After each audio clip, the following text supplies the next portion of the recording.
Ready. അപ്പോൾ നമ്മൾ ഇവിടെ ഡിസ്കസ് ചെയ്യുന്നത്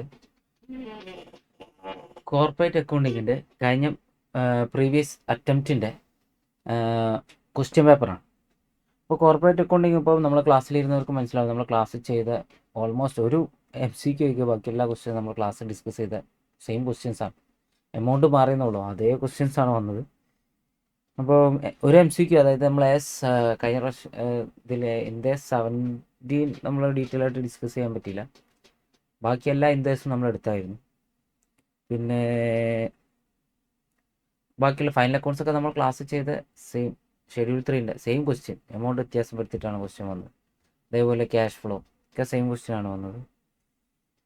അപ്പോൾ ഇതിൽ കമ്പാരിറ്റീവ്ലി നമ്മൾ നോക്കുമ്പോൾ ഭയങ്കര ഈസി ക്വസ്റ്റ്യൻസ് ആണ്. പൊതുവെ കോർപ്പറേറ്റ് അക്കൗണ്ടിങ് ഈ അടുത്തൊന്നും അങ്ങനെ ഒരു ബുദ്ധിമുട്ടുള്ള ക്വസ്റ്റ്യൻ വന്നിട്ടുമില്ല. പൊതുവെ ഈസി ക്വസ്റ്റ്യൻസ് ആണ് കാണാറുള്ളത്. അപ്പോൾ ഇതിൽ MCQ നമുക്കൊന്ന് ആദ്യം നോക്കാം. MCQൻ്റെ കേസിൽ redeemable preference shares ₹10 lakh were redeemed at 10% premium. Preference share redeem ചെയ്തു അല്ലേ? പ്രിഫറൻസ് ഷെയർ റെഡീം ചെയ്തു out of fresh issue of shares. Fresh issue നടത്തിയിട്ടാണ് എന്ത് ചെയ്ത് പ്രിഫറൻസ് ഷെയർ റെഡീം ചെയ്തത്. റെഡിയല്ലേ? What amount should be transfer to capital redemption reserve. Fresh issue നടത്തി കഴിഞ്ഞാൽ നമ്മൾ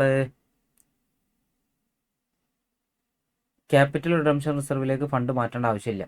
ആവശ്യമുണ്ടോ? Redemption out of fresh issue ആണെങ്കിൽ, ഫ്രഷ് ഇഷ്യൂ എന്ന് പറയുമ്പോൾ നമ്മൾ പ്രിഫറൻസ് ഷെയർ ക്യാപിറ്റൽ കുറയുന്നതിന് ഇക്വലൻ്റ് എന്ത് വരുന്നുണ്ട്? വേറൊരു ഷെയർ ക്യാപിറ്റൽ, ഇക്വിറ്റി ഷെയർ ക്യാപിറ്റലോ വേറെ പ്രിഫറൻസ് ഷെയർ ക്യാപിറ്റലോ വരുന്നുണ്ട്. അപ്പോൾ അവിടെ നമ്മൾ എന്തിൻ്റെ ആവശ്യമില്ല? CRR ക്രിയേറ്റ് ചെയ്യേണ്ട ആവശ്യമില്ല. അപ്പോൾ നില്ലാണ് ഇതിൻ്റെ ആൻസർ. മാർക്ക് ചെയ്ത് മാറിപ്പോയതാണ്, നില്ലാണ്.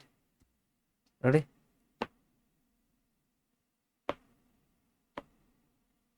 ഓക്കെ. അപ്പോൾ ഇത് redemption out of fresh issue ആയതുകൊണ്ട്, ഫ്രഷ് ഇഷ്യൂ ആണെങ്കിൽ എന്ത് വേണ്ട? CRR വേണ്ട. ഇനി അടുത്തത്, which of the following reserve cannot be used for the purpose of issuing bonus share. Bonus share issue ചെയ്യാൻ നിങ്ങൾക്ക് ഇതിലേത് ഫണ്ടാണ് ഉപയോഗിക്കാൻ പറ്റാത്തത്? Revaluation reserve. അൺറിയലൈസ്ഡ് പ്രോഫിറ്റ് ഒന്നും ഉപയോഗിക്കാൻ പറ്റില്ല എന്ന് പറയുന്നുണ്ട്. കമ്പനീസ് ആക്ട് തന്നെ പറയുന്നുണ്ട് റീവാലുവേഷൻ റിസർവ് പറ്റൂല എന്ന് പറയുന്നുണ്ട്. അപ്പോൾ ഇതാണ് ആണ്. ഫ്രീ റിസർവ് പറ്റൂ. ക്യാപിറ്റൽ റിഡംഷൻ റിസർവിനാണ് ഫസ്റ്റ് പ്രിഫറൻസ്, പിന്നെ സെക്യൂരിറ്റി പ്രീമിയം, പിന്നെ ഫ്രീ റിസർവ്. അപ്പോൾ അത് മൂന്നും പറ്റും. റീവാലുവേഷൻ റിസർവ് ആണ് ഇതിൽ പറ്റാത്തത്.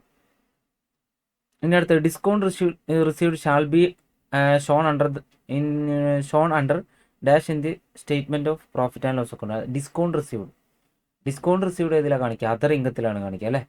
നമ്മൾ ഡിസ്കൗണ്ട് റിസീവ്ഡ് എന്ന് പറഞ്ഞാൽ ഇൻകല്ലേ? ഇൻകത്തിന് ആകെ 2 ഹെഡിങ് ഉള്ളൂ. ഒന്നെന്താണ്? Revenue from operation. Revenue from ഓപ്പറേഷനിൽ നമ്മൾ എന്താ കാണിക്കുക? റവന്യൂ ഫ്രം ഓപ്പറേഷനിൽ നമ്മൾ കാണിക്കൽ നമുക്ക് നമ്മൾ പ്രിൻസിപ്പൽ റവന്യൂ ജനറേഷൻ ആക്ടിവിറ്റിയിലൂടെ കിട്ടുന്ന ഇൻകം. അപ്പോൾ നമ്മൾ ഗുഡ്സ് വിൽക്കുന്ന സ്ഥാപനമാണെങ്കിൽ സെയിൽസ്, സർവീസ് പ്രൊവൈഡ് ചെയ്യുന്നതാണെങ്കിൽ സർവീസ് ഫീ, ഇതാണ് കാണിക്കുക. ബാക്കി എല്ലാ ഇൻകം ഇതിലാണ് കാണിക്കുക? അതർ ഇൻകത്തിലാണ് കാണിക്കുക. അപ്പോൾ ഇതിന് അതർ ഇൻകം.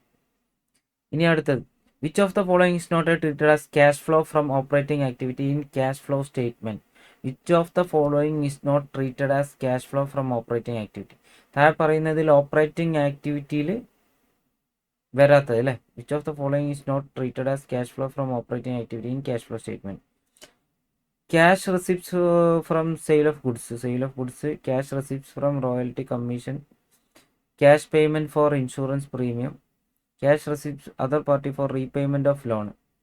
അപ്പോൾ ലോണ് റീപേയ്മെൻറ്റുമായി പെട്ട് അതർ പാർട്ടിൻ്റെ അടുത്ത് കിട്ടിയതാണ് cash receipts from other party for repayment of loan തിരിച്ചടയ്ക്കാൻ വേണ്ടി അതർ പാർട്ടിൻ്റെ അടുത്ത് കിട്ടി. എന്തായാലും ലോണുമായി ബന്ധപ്പെട്ടത് ഇതിൽ വരില്ല, ഓപ്പറേറ്റിങ്ങിൽ വരില്ല. അപ്പം ലോണ് നമ്മളെടുത്ത ലോണാണ് തിരിച്ചടയ്ക്കുന്നത്, ഫിനാൻസിങ്ങിലാണ് വരിക. ഇതിപ്പോൾ നമ്മൾ കൊടുത്ത ലോണ് എന്താണ്? അതിന് തിരിച്ചടവ് വന്നത്, നമ്മൾ ലോൺ കൊടുത്തു അതർ പാർട്ടിക്ക്, അവർ റീപേയ്മെൻ്റ് ആയിട്ട് പൈസ തന്നു. അത് ഇൻവെസ്റ്റിംഗ് ആക്ടിവിറ്റിയിലാണ് വരിക, ഇതിൽ വരില്ല, ഓപ്പറേറ്റിങ്ങിൽ വരില്ല. അപ്പോൾ ഇതാണ് ആൻസർ ഡി. ഇനി banking company need to transfer minimum of rupees profit reserve fund. അതായത് സ്റ്റാറ്റ്യൂട്ടറി റിസർവിലേക്ക് എല്ലാ വർഷവും ബാങ്കിങ് കമ്പനികൾ ബാങ്കിങ് റെഗുലേഷൻ ആക്ട് പ്രകാരം എത്ര മാറ്റുന്നത്? 25% അല്ലേ? 25%. Which of the following is not mandatory financial statement of life insurance company as per IRDA regulation schedule ഈ ഫിനാൻഷ്യൽ സ്റ്റേറ്റ്മെൻറ്റ് ഓഫ് ബാങ്കിൻ്റെ ഫിനാൻഷ്യൽ സ്റ്റേറ്റ്മെൻറ്റിൽ എന്തൊക്കെയാണ് ഉള്ളത്? Revenue account, profit and loss account, balance sheet, ഇതാണല്ലോ, വേറെ ഒന്നുമില്ല. അപ്പോൾ ഇതിൽ which of the following not a mandatory അല്ലാത്തത് റവന്യൂ അക്കൗണ്ട് മാൻഡേറ്ററി ആണ്, P&L ബാലൻസ് ഷീറ്റും അല്ലേ. ഇതിൽ മാൻഡേറ്ററി അല്ലാത്ത ഏതാണ്? ക്യാഷ് ഫ്ലോ സ്റ്റേറ്റ്മെൻ്റ് ആണ്, ക്യാഷ് ഫ്ലോ സ്റ്റേറ്റ്മെൻറ്റ്. ഇനി salary payable per day 1000, working day 300, leave utilization unutilized during the year 3 days, unutilized leave are not allowed to be carried forward, it are settled through payment. What is the expense? Unutilized leave. അപ്പോൾ ഇവിടെ നമ്മൾ 300 working days ഉണ്ട്. അപ്പോൾ 300 working ഡേയ്സിൽ വരെ എന്ത് ചെയ്തിട്ടുണ്ട്? Leave. ഇപ്പോൾ ഇതിലൊരു 30 ദിവസം ലീവ് ഉണ്ട് എന്ന് വിചാരിക്കുക. ഈ ലീവ് അവർ എടുത്തതിന് നമ്മൾ പേ ചെയ്യും അല്ലേ, ലീവ് എടുത്തതിന് നമ്മൾ പേ ചെയ്യും. പിന്നെ അൺയൂട്ടിലൈസ്ഡ് ലീവ് ഉണ്ട്, യൂസ് ചെയ്യാത്ത ലീവ് ഉണ്ട്, എത്ര? 3 ദിവസം, അതിന് എക്സ്ട്രാ നമ്മൾ പേ ചെയ്യണം. അപ്പം മൊത്തം നമ്മൾ 300 + 303 ദിവസത്തേക്ക് പേ ചെയ്യണം. എന്ന് പറയുമ്പോൾ ഒരു ദിവസം 1000 വെച്ചാണെങ്കിൽ 303 × 1000 എത്ര കൊടുക്കണം? 3,03,000 കൊടുക്കണം. ഇനി അടുത്തത് section B, each questions carries 14 marks. Okay. Jumbo Limited is planning to raise fund by making right issue of equity shares to part financial expansion. Right issue നടത്താൻ തീരുമാനിച്ചു. The existing equity shares capital of the company എത്രയാണ്? 40 ലക്ഷമാണ്. The market value of each share എത്രയാണ്? 45 ആണ്. The company offers to shareholders right to buy two shares at ₹12 each for every 5 shares held. You are required to calculate theoretical market price. Theoretical market price എങ്ങനെ കാണും? Theoretical market price എങ്ങനെ കാണും എന്ന് വെച്ച് കഴിഞ്ഞാൽ value of shares before right issue, ഇത് ഓരോരുത്തരും ഓരോ ഇക്വേഷനാണ് യൂസ് ചെയ്യുക. Before right issue plus value of right shares, equation പല വേർഡിങ്ങിൽ പറയേ, divided by total number of shares after right issue. ഞാനിതാണ് യൂസ് ചെയ്യും, total number of shares after right issue എന്ന് പറയുമ്പോൾ വാല്യൂ ഓഫ് റൈറ്റ് ഷെയർ. ഇപ്പോൾ നമുക്കിത് നമ്പർ വേണമെന്നില്ല, നമുക്ക് ഈ റേഷ്യോ വെച്ച് ചെയ്യാം. ഇപ്പോൾ റൈറ്റ് ഇഷ്യൂവിന് മുമ്പ് 5 ഷെയറുള്ള ആൾക്ക് 2 ഷെയറാണ് റൈറ്റ് ഷെയർ ആയിട്ട് കിട്ടുക. അപ്പോൾ 5 ഷെയർ ആണെന്ന് എടുക്കുക, 5 ഷെയറുള്ള ആളെ കേസ് എടുക്കുക. 5 ഷെയറുള്ള ആൾക്ക് ഒരു ഷെയറിൻ്റെ വാല്യൂ എത്രയാണ്? റൈറ്റ് ഇഷ്യൂവിന് മുമ്പുള്ള മാർക്കറ്റ് പ്രൈസ് എത്രയാണ്? 45 അല്ലേ. പ്ലസ് റൈറ്റ് ഷെയറിൻ്റെ വാല്യൂ എത്രയാണ്? അയാൾക്ക് എത്ര ഷെയർ കിട്ടും? 2 ഷെയർ കിട്ടും, 12 രൂപയ്ക്ക് വാങ്ങാം. അപ്പോൾ 2 × 12 ഡിവൈഡഡ് ബൈ റൈറ്റ് ഇഷ്യൂവിന് മുമ്പ് 5 ഉള്ള ആൾക്ക് റൈറ്റ് ഷെയർ ആയിട്ട് എത്ര കിട്ടും? 2 കിട്ടും. അപ്പോൾ ആഫ്റ്റർ റൈറ്റ് ഇഷ്യൂ ഇയാളയിൽ എത്ര ഷെയർ ഉണ്ടാവും? 7 ഷെയർ ഉണ്ടാവും. അപ്പോൾ എത്ര വരും നോക്കി നോക്കി. കാൽക്കുലേറ്റർ ഇല്ല. അപ്പോൾ നമുക്ക് വരുന്നത്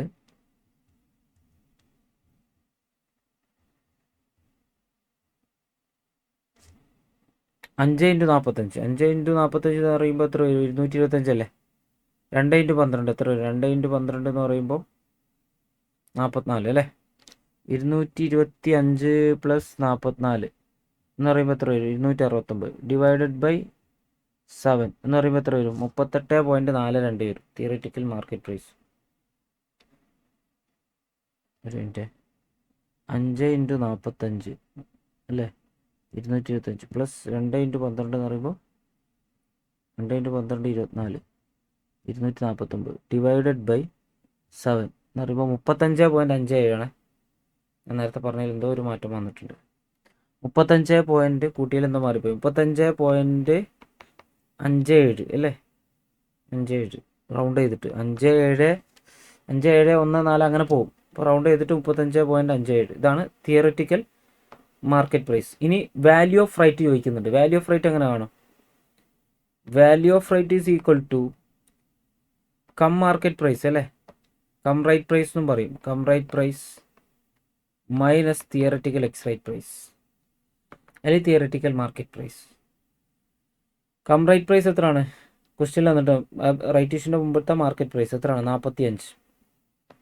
തിയററ്റിക്കൽ എക്സ് റൈറ്റ് പ്രൈസ് നമ്മൾ തൊട്ട് മുമ്പ് റിക്വയർമെൻറ്റ് നമ്പർ 1 നമ്മളിത് കണ്ടിട്ടുണ്ട്. ഇത് റിക്വയർ നമ്പർ 2 ആണ്. 57. അപ്പോൾ ഇത് കുറച്ച് കഴിഞ്ഞാൽ 35.57 കുറച്ച് കഴിഞ്ഞാൽ എത്ര വരും? 57 കുറച്ച് 45 മൈനസ് 35.57 45 മൈനസ് 35.57 എന്ന് പറയുമ്പോൾ എത്ര വരും? 9.43 പെർ ഷെയർ ആണ്. പെർ ഷെയർ എന്ന് പറയണേ, പെർ ഷെയർ. ഇതാണ് value of rate 9.43 per share. ഇനി അടുത്തത് പെർസെൻറ്റേജ് ഓഫ് ഇൻക്രീസാണ് ചോദിക്കണേ. നിങ്ങൾ ഈ റേഷ്യോ വെച്ച് കണ്ടാൽ മതി. 2, അതായത് 5 ഉള്ളവർക്ക് 2 കൊടുക്കുന്നത്. അപ്പോൾ ഓരോ 5-നും 2 വെച്ച് കൂടും എന്ന് പറഞ്ഞാൽ എത്ര പെർസെൻറ്റേജ് കൂടും? 2/5 × 100 എന്ന് പറയുമ്പോൾ 40% കൂടും. റെഡി? ഇനി അടുത്തത് T limited invited application from public four rupees എത്രയാണ്? ₹2 lakh. 2 lakhിൻ്റെ ആപ്ലിക്കേഷൻ പബ്ലിക്കിൻ്റെ അടുത്ത് നിന്ന് റിക്വസ്റ്റ് ചെയ്തു. റെഡി? 2 lakhിൻ്റെ ആപ്ലിക്കേഷൻ. ഇതിൽ 100 രൂപയാണ് ഒരു ഷെയറിൻ്റെ പ്രൈസ്. പ്രീമിയത്തിലാണ് ഇഷ്യൂ ചെയ്യുന്നത്. 20 രൂപ പ്രീമിയത്തിലാണ്. The entire issue was underwritten by underwriters ചെയ്തു? അണ്ടർ റൈറ്റേഴ്സ് ബൈ ABCD 4 ആൾക്കാരാണ് അണ്ടർ റൈറ്റ് ചെയ്തത് അല്ലേ? 30%, 20%, റെസ്പെക്റ്റീവ്ലി. അങ്ങനെയാണ്. The provision of the firm under writing of എത്രയാണ്? അതായത് ഫേം അണ്ടർ റൈറ്റിംഗ് 6000, 4000, 2000, 2000 ആണെന്ന് പറയുന്നുണ്ട്. Company received application for 1,40,000 shares from the public, out of which application for 38,000, 20,000, 42,000, 16,000 shares were marked. Okay. അപ്പോൾ നമ്മൾ ഇതിനോട് നമ്മൾ റിക്വയർമെൻറ്റ് എന്താണെന്ന് വെച്ച് കഴിഞ്ഞാൽ liability of each underwriter കാണാനാണ്. അപ്പോൾ നമ്മളിതൊരു ടാബിൾ വരച്ചിട്ടല്ലേ പ്രസൻറ്റ് ചെയ്യൽ അല്ലേ? ടാബിൾ വരയ്ക്കുക. എങ്ങനെയാണ്? പെർട്ടിക്കുലേഴ്സ് ആരൊക്കെ അണ്ടർ റൈറ്റേഴ്സ്? ABCD 4 ആൾക്കാർ അല്ലേ? ഇവരെ ഗ്രോസ് ലാബിലിറ്റി ചെയ്ത മൊത്തം എത്രയാണ്? 2 ലക്ഷം ഡിവെഞ്ചേഴ്സ് അല്ലേ? സോറി, ഡിവെഞ്ചറാണോ ഷെയറാണോ? 2 ലക്ഷം ഷെയർസ് അല്ലേ? ഡിവൈഡഡ് ബൈ അതായത് ഇവരുടെ റേഷ്യോ എത്രയാണ്? 30:20 എന്ന് പറയുമ്പോൾ എത്ര വരും? 60,000, 40,000 ഇങ്ങനെ വരും അല്ലേ? ഇത് നമ്മൾ ആദ്യം എന്ത് ഓർക്കുക? ഇവിടെ ശ്രദ്ധിക്കുക, ഇവിടെ firm under writing treated as marked application ആണോ അൺമാർക്കഡ് ആപ്ലിക്കേഷൻ ആണെന്നും ക്വസ്റ്റ്യനിൽ പറയുന്നില്ല. ക്വസ്റ്റ്യൻ സൈലൻ്റ് ആണ്. എനിക്കൊന്ന് നിങ്ങൾ മെറ്റീരിയൽ അൺമാർക്കഡ് ആയിട്ടാണ് ട്രീറ്റ് ചെയ്യുക. അപ്പോൾ നിങ്ങൾക്ക് ഏത് വേണമെങ്കിലും ട്രീറ്റ് ചെയ്യാം, നോട്ട് കൊടുത്താൽ മതി. അപ്പോൾ നമ്മളിവിടെ അൺമാർക്കഡ് ആപ്ലിക്കേഷനാണ്. ഫേം അണ്ടർ റൈറ്റിംഗ് അൺമാർക്കഡ് ആയിട്ടാണ് ട്രീറ്റ് ചെയ്യേണ്ടത്. അതായത് അൺമാർക്കഡ് ആപ്ലിക്കേഷൻ എന്ന് പറഞ്ഞാൽ ഇൻഡിവിജ്വൽ അണ്ടർ റൈറ്റേഴ്സിന് എന്ത് കിട്ടൂല? ഫേം അണ്ടർ റൈറ്റേഴ്സിൻ്റെ ബെനിഫിറ്റ് കിട്ടൂല. അങ്ങനെ ക്വസ്റ്റ്യനിൽ പറയണം. ഇത് ഫേം അണ്ടർ റൈറ്റിൻ്റെ ബെനിഫിറ്റ് പാർട്ട്നേഴ്സിന് കൊടുക്കണം അല്ലെങ്കിൽ കൊടുക്കണം, അങ്ങനെ ഒന്നും ക്വസ്റ്റ്യനിൽ പറയുന്നില്ല. അതിനനുസരിച്ചാണ് നമ്മൾ ട്രീറ്റ്മെൻറ്റ് വരിക. പാർട്ട്നേഴ്സിന് കൊടുക്കണം എന്ന് പറയുമ്പോൾ നമ്മൾ എന്ത് ചെയ്യണം? ഫേം അണ്ടർ റൈറ്റിംഗ് മാർക്കഡ് ആപ്ലിക്കേഷൻ്റെ കൂടെ കൂട്ടണം. ഈ ഫേം അണ്ടർ റൈറ്റിൻ്റെ ബെനിഫിറ്റ് ഇൻഡിവിജ്വൽ അണ്ടർ റൈറ്റേഴ്സിന് കൊടുക്കേണ്ടതെന്ന് പറഞ്ഞു കഴിഞ്ഞാൽ നമുക്ക് എന്ത് ചെയ്യാം? അൺമാർക്കഡ്. ഇവിടെ ഒന്നും പറയാത്തതുകൊണ്ട് പൊതുവെ നിങ്ങളെ മെറ്റീരിയൽ എനിക്ക് തോന്നുന്നുണ്ട് സൈലൻ്റ് ആയി കഴിഞ്ഞാൽ അൺമാർക്കഡ് ആയിട്ടാണ് ട്രീറ്റ് ചെയ്യും. അപ്പോൾ നമ്മളിവിടെ ഇൻഡിവിജ്വൽ ഫേം അണ്ടർ റൈറ്റിംഗ് അൺമാർക്കഡ് ആയിട്ടാണ് ട്രീറ്റ് ചെയ്യുന്നത്, മാർക്കഡ് ആയിട്ടല്ല. അപ്പം നമ്മൾ ആദ്യം മാർക്കഡ് കുറയ്ക്കുക. ലെസ് മാർക്കഡ് ആപ്ലിക്കേഷൻ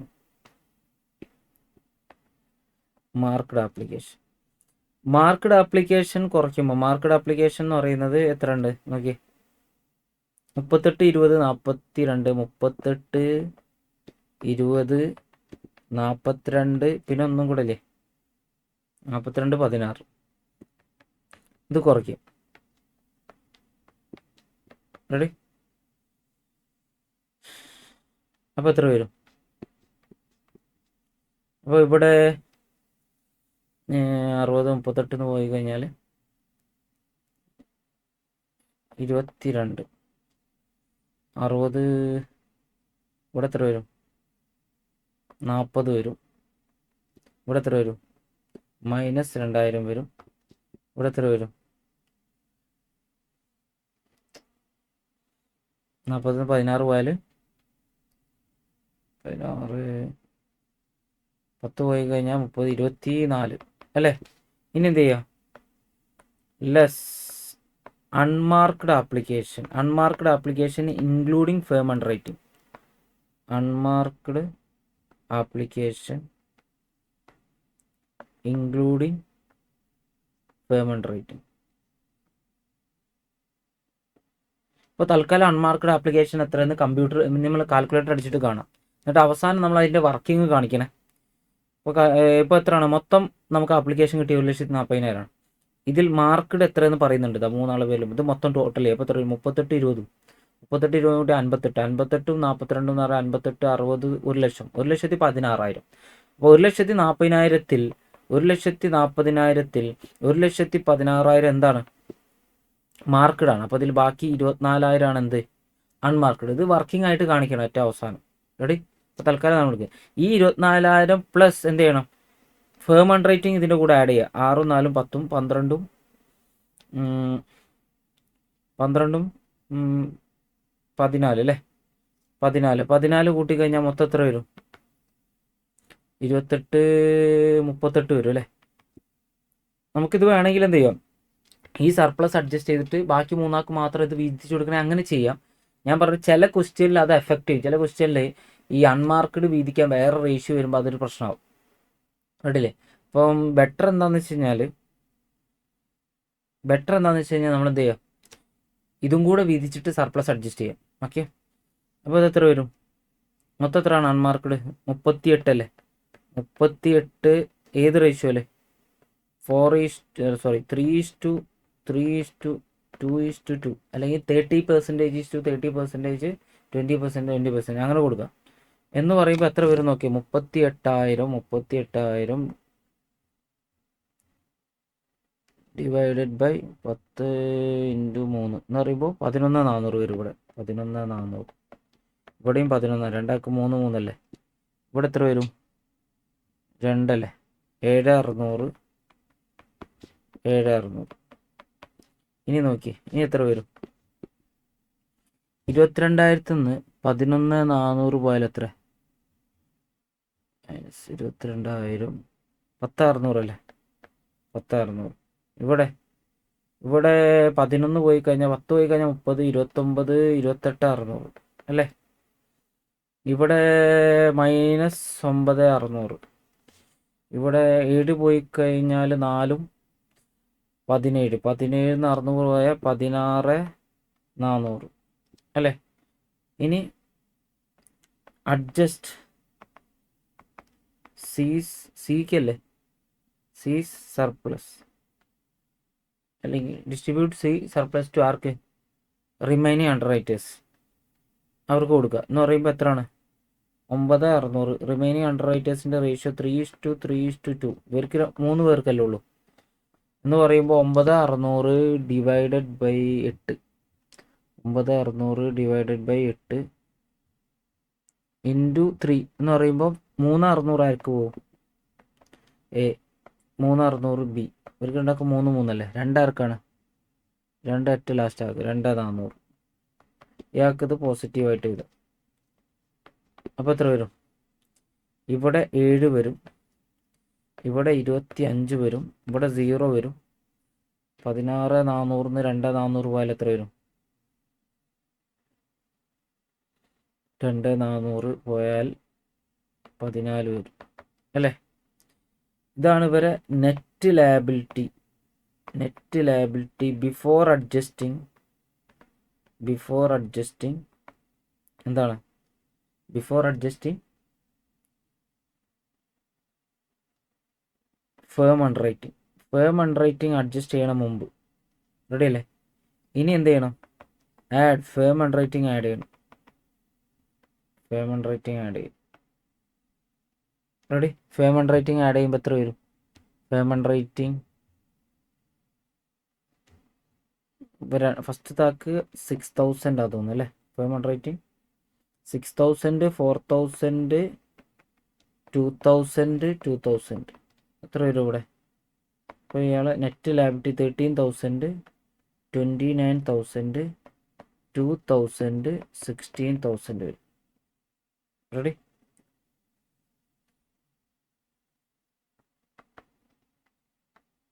ഇതാണ് ടോട്ടൽ ലാബിലിറ്റി.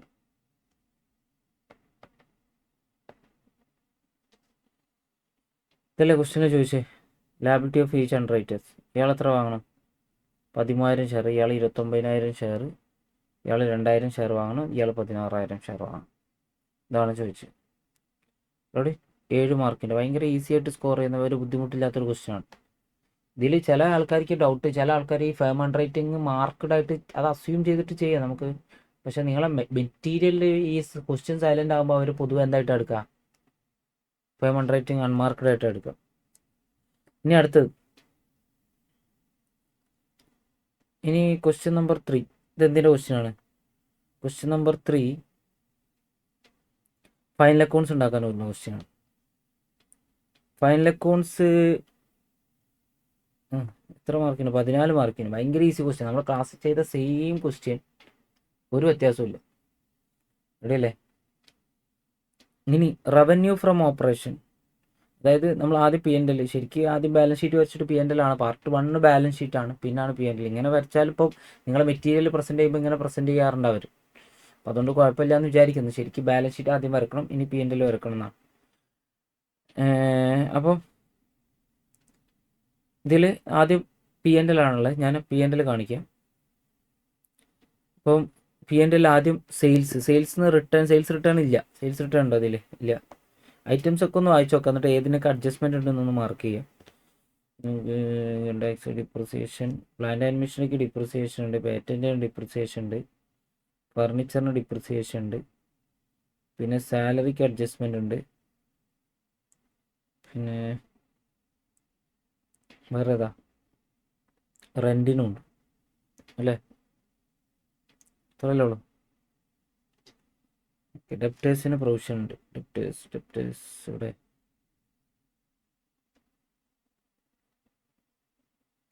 ട്രേഡ് റെസീപ്റ്റ്സ്, അതിന് പ്രൊവിഷൻ ഉണ്ട്. ഓക്കെ, ഇനി ശ്രദ്ധിക്കുക. ഇതിൽ നിങ്ങൾക്ക് ഇപ്പോൾ സെയിൽസ് റിട്ടേൺ ഇല്ലാത്തതുകൊണ്ട് നേരെ സെയിൽസ് ഇവിടെ കാണിക്കുകയാണ്. Revenue from operation, discount received ഇതിൻ്റെ കൂടെ കാണിക്കേണ്ട.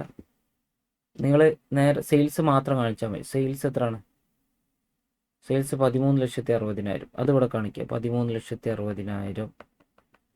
ഇനി എന്താ? അതർ ഇൻകത്തിലാണ് ഏത് വരാം? Discount received. വേറെ ഇൻകം ഒന്നുമില്ലല്ലോ, സെയിൽസും ഡിസ്കൗണ്ട് റിസീവ്ഡ് മാത്രമല്ലേ ഉള്ളൂ, വേറെ ഇൻകം ഇല്ല. അപ്പോൾ ഡിസ്കൗണ്ട് റിസീവ്ഡ് അതർ ഇൻകത്തിൽ കാണിക്കുക. അതർ ഇൻകത്തിൻ്റെ ബ്രാക്കറ്റിൽ ഡിസ്കൗണ്ട് റിസീവ്ഡ് എന്ന് എഴുതിയിട്ട്, എത്ര ഡിസ്കൗണ്ട് റിസീവ്ഡ്? 12,000 അല്ലേ? 12,000 ഇവിടെ കാണിക്കുക, 12,000. അപ്പോൾ 13,60,000 12,000 കൂടെ കൂട്ടുക, 13,72,000 ടോട്ടൽ ഇൻകം അല്ലെങ്കിൽ ടോട്ടൽ റവന്യൂ. ഇനി എക്സ്പെൻഡിച്ചർ സൈഡിൽ വന്നു കഴിഞ്ഞാൽ purchase of stock in trade ഉണ്ട് അല്ലേ? പർച്ചേസ് ഉണ്ട്. പർച്ചേസ് എത്രയാണ്? 9,80,000. പർച്ചേസ് റിട്ടേൺ ഉണ്ട് 40,000. അപ്പോൾ അത് കുറച്ചിട്ട് എഴുതാം. അപ്പോൾ പർച്ചേസ് സ്റ്റോക്ക് കോസ്റ്റ് ഓഫ് പർച്ചേസിൽ 9,40,000 പർച്ചേസ് അല്ല 80 പർച്ചേസ്, 40,000 റിട്ടേൺ കുറച്ചിട്ട് ബാക്കി 9,40,000. റെഡി? ഇനി എന്താണ്? Changes in inventories. Opening stock minus closing stock. Opening stock 3 lakh, closing stock എത്ര? 3,52,000. അപ്പോൾ മൈനസ് 52,000 വരും. Changes in inventory 3 lakh minus 3,52,000, അപ്പോൾ മൈനസ് 52,000 വരും. ഇനി employees benefit expense. Employees benefit എക്സ്പെൻസിൽ എന്തൊക്കെ വരും? എംപ്ലോയീസ് ബെനിഫിറ്റ് എക്സ്പെൻസിൽ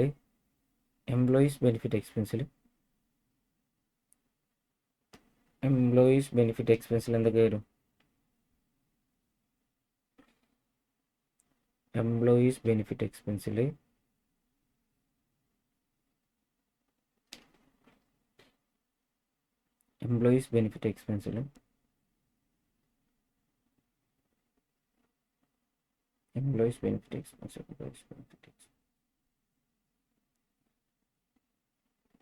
സാലറി വരും അല്ലേ?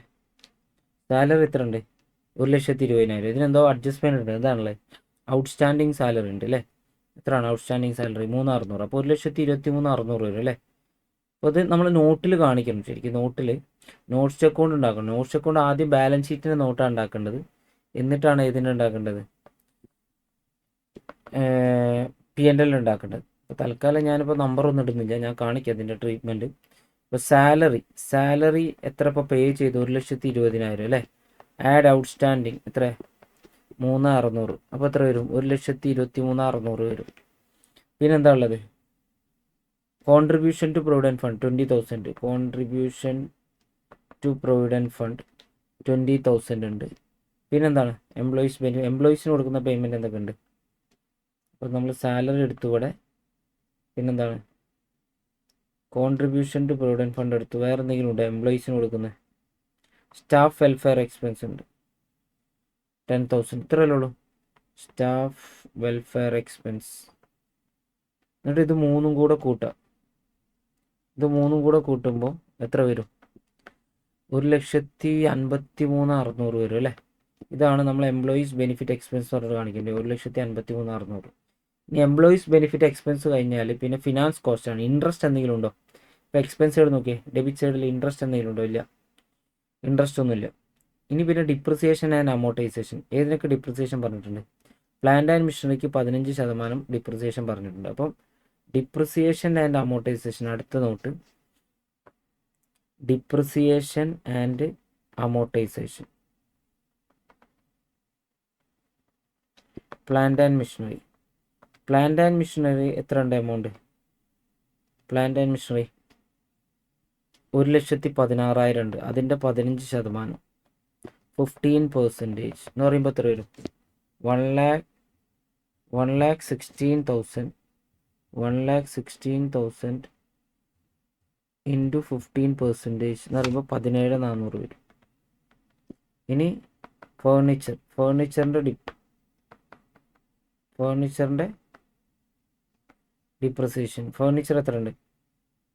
68,000 ഉണ്ട്. ഫേർണിച്ചറിന് ഡിപ്രിസിയേഷൻ 10% അല്ലേ പറഞ്ഞേ? Plant and missionary 15, furniture 10%. 68,000 അല്ലായിരുന്നു, 10% എന്ന് പറയുമ്പോൾ 6,800 വരും. 6,800 ഫേർണിച്ചർ. പിന്നെ പേറ്റൻറ്റ് 5%. പേറ്റൻറ്റ് എത്ര ഉണ്ട്? 19,200 ഉണ്ട്. 200 ഉണ്ട് പേറ്റൻറ്റ്. 19,200 ഇൻറ്റു 5% എന്ന് പറയുമ്പോൾ എത്ര വരും? 19,200 ഇൻറ്റു 5% എന്ന് പറയുമ്പോൾ 960. ഇത് മൂന്നും കൂടെ കൂട്ടുക. ഇതാണ് ഡിപ്രിസിയേഷൻ ആൻഡ് അമോർട്ടൈസേഷൻ എന്ന് പറയുമ്പോൾ എത്ര വരും? 17,400 പ്ലസ് 6,800 പ്ലസ് 960 എന്ന് പറയുമ്പോൾ 25,160 വരും. Depreciation and amortization 25,160. ബാക്കിയെല്ലാം നമ്മൾ അതർ എക്സ്പെൻസിൽ കാണിക്കുക. ഇനി ഏതൊക്കെ എക്സ്പെൻസ് നമ്മൾ കാണിക്കാൻ ബാക്കിയുള്ളത്? അത് ടോട്ടൽ അതർ എക്സ്പെൻസ് പറഞ്ഞിട്ട് അത് എഴുതിയാണ്ട് ടോട്ടൽ ചെയ്യുക. ഒന്ന് ഇതാ 3,800 എന്തുണ്ട്? ഫ്രൈറ്റ് ഉണ്ട് 3,800 പ്ലസ് പിന്നെ പിന്നെ നമ്മൾ എക്സ്പെൻസ് എടുക്കാനുള്ള റെൻറ്റ് 16,000 പ്ലസ് ഔട്ട്സ്റ്റാൻഡിങ് 3,200 അല്ലേ? അപ്പോൾ 19,200 വരും. റെൻറ്റ് 19,200. ഇതെല്ലാം കൂടെ എഴുതി എന്ത് ചെയ്യണം? ടോട്ടൽ ചെയ്യണം. Rent 19,200, stationery 7,600. പിന്നെ അതേപോലെ റിപ്പയേഴ്സ് 8,000. പിന്നെന്താ? പിന്നെ ഇൻഷുറൻസ് 12,000. ഇതിനൊന്നും അഡ്ജസ്റ്റ്മെൻ്റ് ഒന്നും പറയുന്നില്ല. 12,000. പിന്നെ മിസ്ലേനിയസ് എക്സ്പെൻസ് 600. ഇത്രയല്ലേ ഉള്ളൂ. അപ്പോൾ എത്ര വരും മൊത്തം? 51,200 വരും അതർ എക്സ്പെൻസ്. പിന്നെ പ്രൊവിഷൻ എന്തോ ഇവിടെ അഡ്ജസ്റ്റ്മെൻറ്റിൽ പ്രൊവിഷൻ എന്തോ ഉണ്ട് തോന്നുന്നു. ഇവിടെ വേറെ ഒന്നും ഇല്ലല്ലോ. പ്രൊവിഷൻ ഫോർ ഡൗട്ട്ഫുൾ ഡെപ്റ്റ് ഇല്ലേ?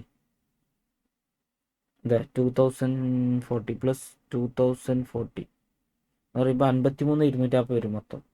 53,240. അപ്പോൾ ഏതൊക്കെയാണ് അതർ എക്സ്പെൻസ് അത് വരുന്നതൊക്കെ നമ്മൾ എന്ത് ചെയ്യുക?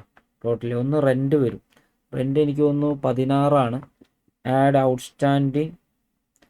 ഔട്ട്സ്റ്റാൻഡിങ് റെൻറ്റ് 3,200 അടക്കം 19,200 വരും അല്ലേ? പിന്നെ ഫ്രൈറ്റ് ഉണ്ട്. ഫ്രൈറ്റ് എത്ര? 3,800 ഉണ്ട്. പിന്നെ ഏതാണ്? ഫ്രൈറ്റ് 3,800. പിന്നെ ഏതൊക്കെയായിരുന്നു? ഇതിങ്ങനെ ഓരോന്ന് എഴുതി ടോട്ടൽ ചെയ്യുക, എത്ര ഉള്ളൂ. Freight 3,800 flight 3,800. റെൻ്റ് എഴുതി നമ്മൾ. സ്റ്റേഷനറി 7,600. റിപ്പയർ 8,000. സ്റ്റേഷനറി 7,600. റിപ്പയേഴ്സ് 8,000. ഇങ്ങനെ ഓരോന്നും എടുക്കണം നമ്മൾ. എന്നിട്ട് ടോട്ടൽ ചെയ്യണം. നോട്ടിൽ ഇങ്ങനെ കാണിക്കണം. ഇനി അടുത്തേതാ? പേര് insurance 12,000. Miscellaneous 600. Insurance 12,000. Miscellaneous expense 600. പിന്നെ പ്രൊവിഷൻ ഫോർ ഡൗട്ട്ഫുൾ ഡെപ്റ്റ് 2040. ഇത് ടോട്ടൽ ചെയ്യുമ്പോഴാണ് നമുക്ക് എത്ര കിട്ടുന്നത്? 53,240 കിട്ടുന്നത്. ഇതാണ് നമ്മളിവിടെ വന്ന് എഴുതേണ്ടത് അതർ എക്സ്പെൻസിൽ. അപ്പോൾ നമുക്ക് ടോട്ടൽ എക്സ്പെൻസ് ആയി. റെഡി? എത്ര ടോട്ടൽ എക്സ്പെൻസ്? 11,20,000. ടോട്ടൽ ഇൻകം നമ്മളിവിടെ ചെയ്ത് വെച്ചിട്ടുണ്ട്. എത്ര? 13,72,000. ടോട്ടൽ ഇൻകത്തിൽ നിന്ന് ടോട്ടൽ എക്സ്പെൻസ് കുറയ്ക്കുക. അപ്പോൾ നമുക്ക് പ്രോഫിറ്റ് ബിഫോർ ടാക്സ് കിട്ടും. എത്രയാണ് പ്രോഫിറ്റ് ബിഫോർ ടാക്സ്?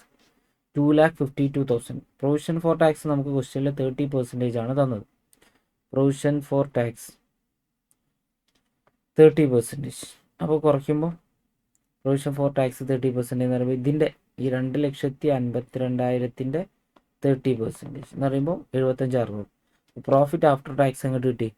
1,76,400 കിട്ടി. വേറെ ഒന്നും ഇല്ലാത്തതുകൊണ്ട് നമ്മൾ നേരെ എങ്ങോട്ട് കാണിക്കുക? ബാലൻസ് ഷീറ്റിലോട്ട് കാണിക്കുക. 1,76,400. റെഡി?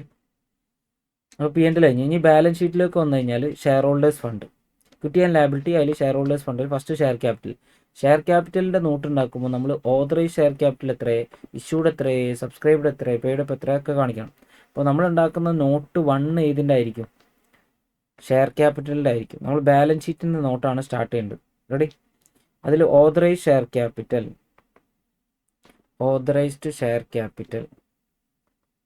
റെഡി അല്ലേ?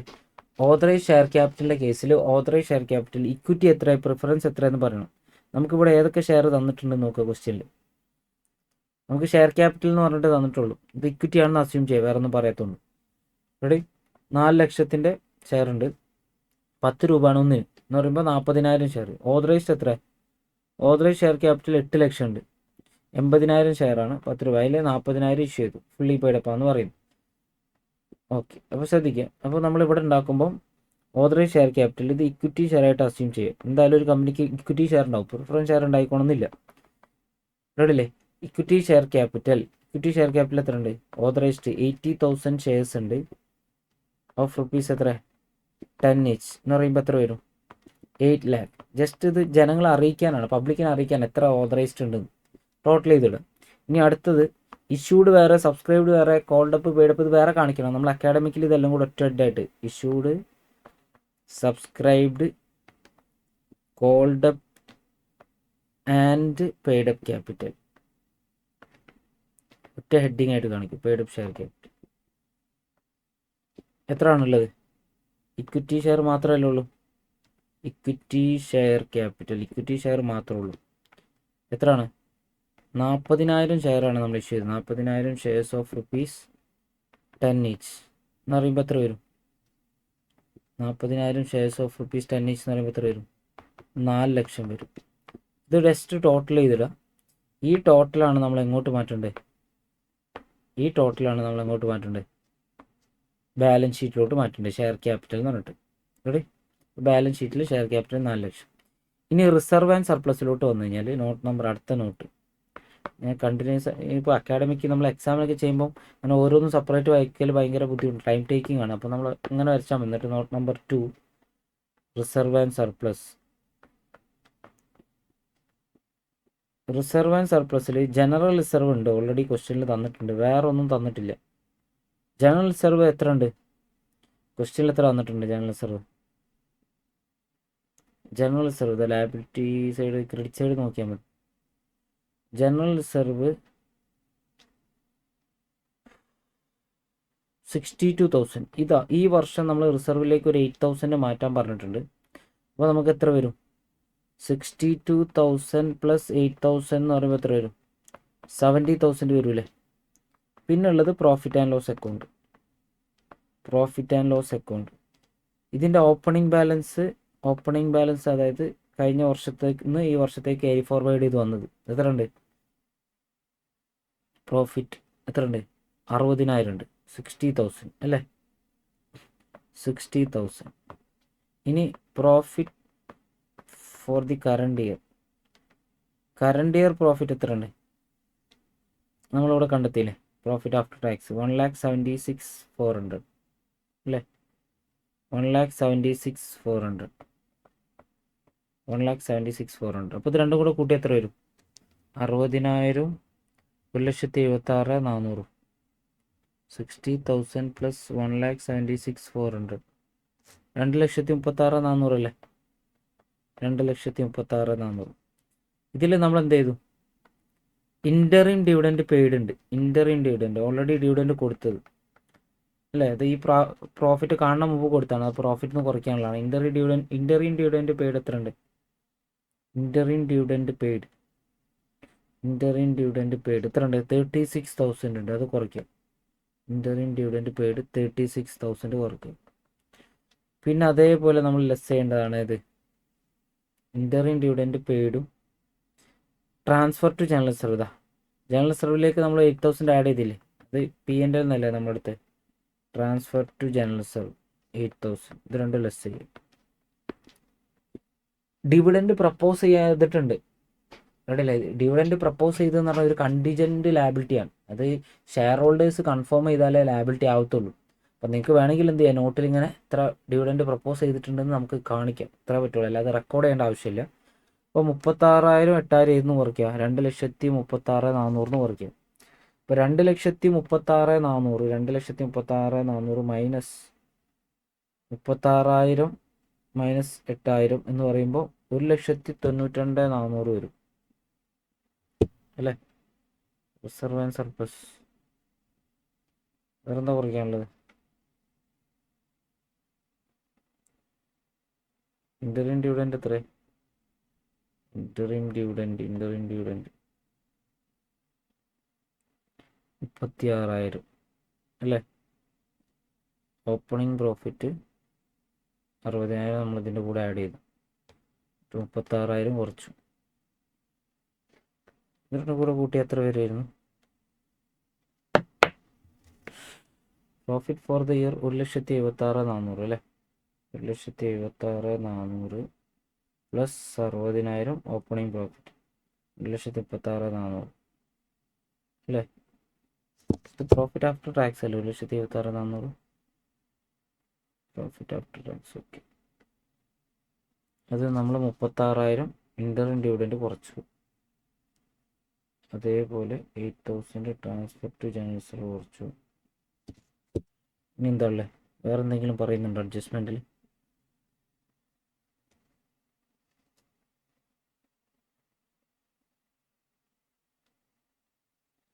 ഒന്നുമില്ലല്ലോ.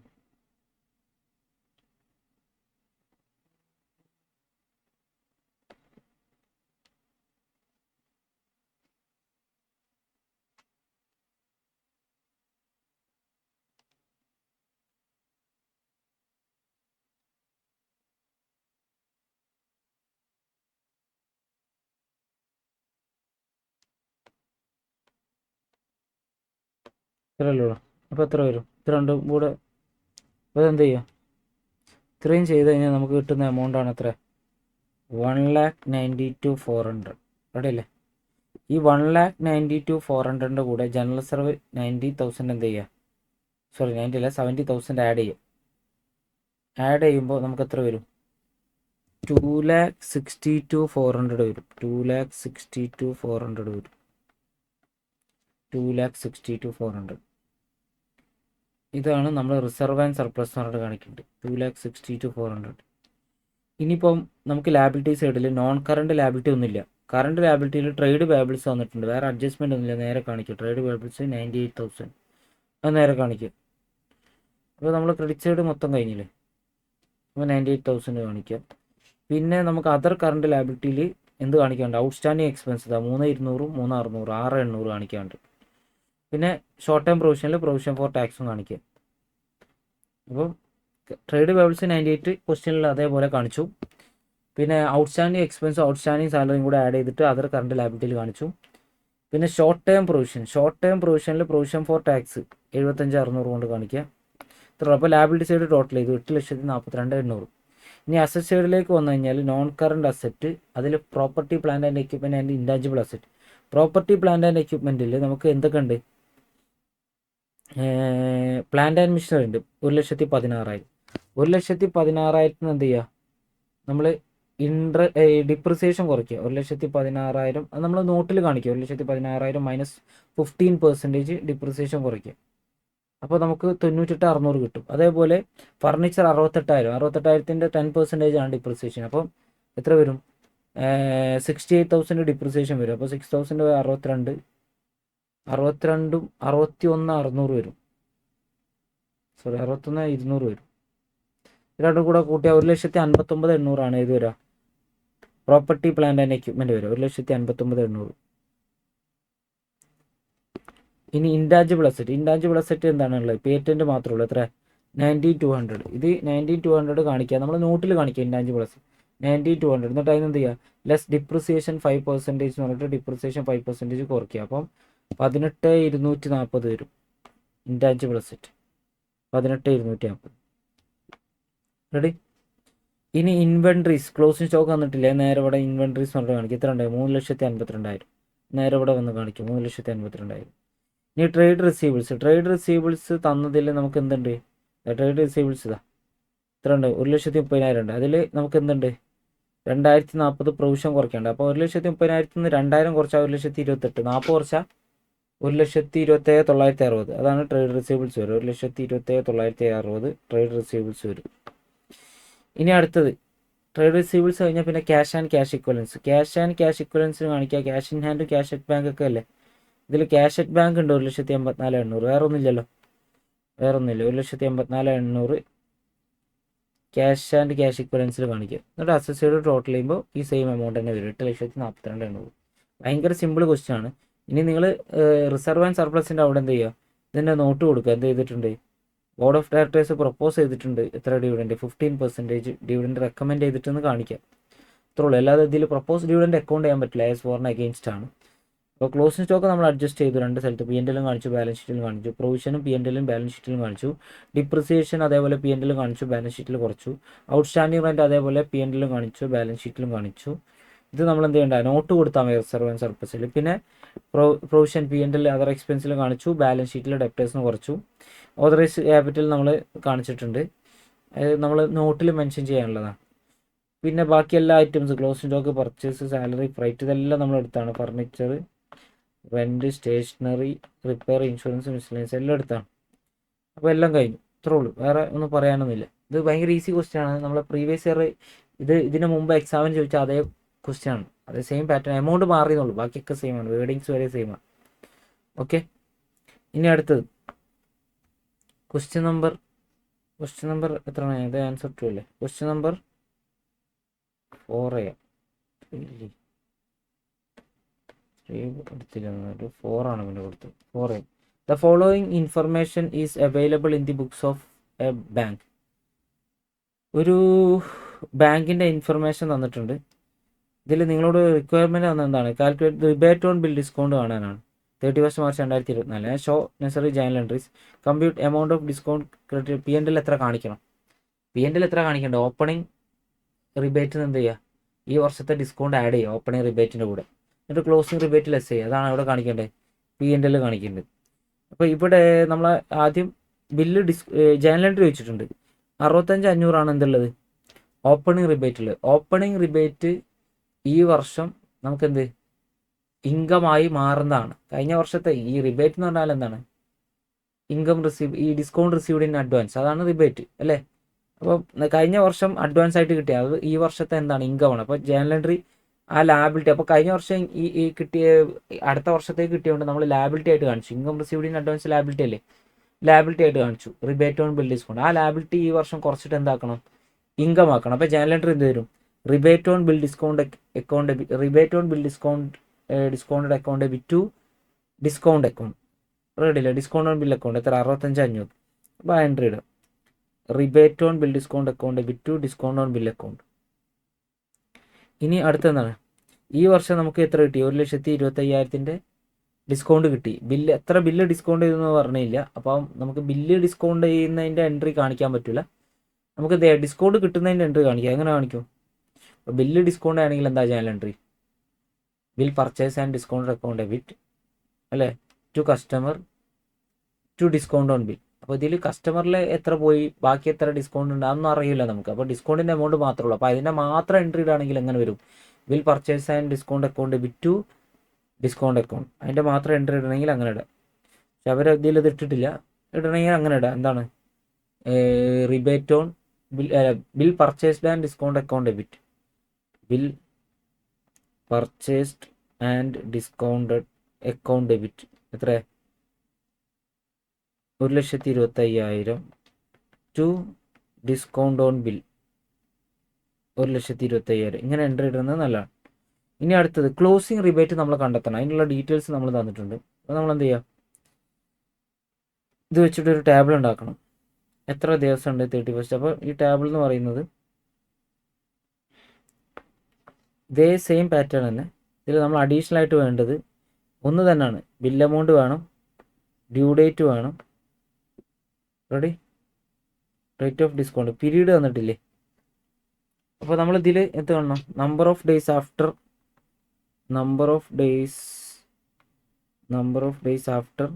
നമ്മളെ ക്ലോസിംഗ് ഡേറ്റ് എന്താണ് 31st മാർച്ച് അല്ലേ. 31st മാർച്ച് 2014 24 കഴിഞ്ഞിട്ട് എത്ര ദിവസം ഉണ്ടെന്ന് നോക്കാം.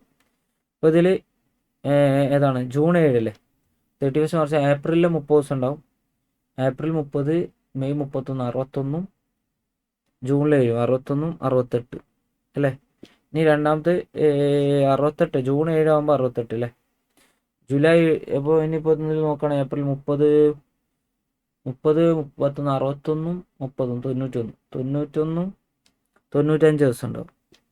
ഇനി അടുത്തത് ജൂലൈ 19ലേക്ക് 31st മാർച്ചിൻ്റെ ശേഷം എത്ര ദിവസം ഉണ്ടെന്ന് വെച്ചാൽ ഏപ്രിൽ 30, മെയ് 31, 61, ജൂൺ 30, 61, 91, 19, 100, 110 ദിവസം ഉണ്ടാവും. ഇനി ഓഗസ്റ്റ് 10ലേക്ക് എത്ര ഉണ്ടെന്ന് വെച്ചാൽ 30, 61, 91, 31, 31, 92, 122, 132 വരും.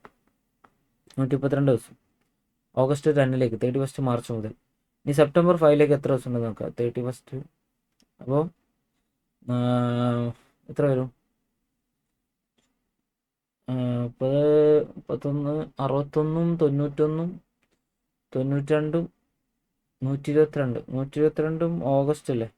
ഓഗസ്റ്റ് 30, അപ്പോൾ 123, 153, 5, 158 വരും. ഇനി ഇവിടെ ഒക്ടോബർ 7 അല്ലേ. 30, 61, 91, 92, 122, August, April, May, June, July 122, August ആകുമ്പോൾ 123, 153, സെപ്റ്റംബറിൽ 30, 183, 7, 190 ദിവസം. ഇനി നമ്മൾ എന്ത് കാണും, റിബേറ്റ് ഓൺ ബിൽ ഡിസ്കൗണ്ട് കാണും. എങ്ങനെ കാണും, bill amount into interest rate into number of days divide by 365 അല്ലേ. അല്ലെങ്കിൽ അൺഎക്സ്പയർഡ് പീരീഡ് ഡിവൈഡ് ബൈ 365 എന്ന് പറയുമ്പോൾ എത്ര വരും. ബിൽ എമൗണ്ട്, ഫസ്റ്റത്തെ ബിൽ എമൗണ്ട് 36,000 അല്ലേ. 36,000 ഇൻറ്റു ഇൻട്രസ്റ്റ് റേറ്റ് 12% അല്ലേ, ഇൻറ്റു അൺഎക്സ്പയർഡ് പീരീഡ് എത്രയാണ് 68 ഡിവൈഡ് ബൈ 365 എന്ന് പറയുമ്പോൾ 804.82 എന്ന് പറയുമ്പോൾ റൗണ്ട് ചെയ്താൽ 805 വരും. ഇനി രണ്ടാമത്തെ കേസ് ഇതേപോലെ 34,200 ഇൻറ്റു 12% ഇൻറ്റു 95 ഡിവൈഡ് ബൈ 365 അല്ലേ. 2024 അല്ലേ.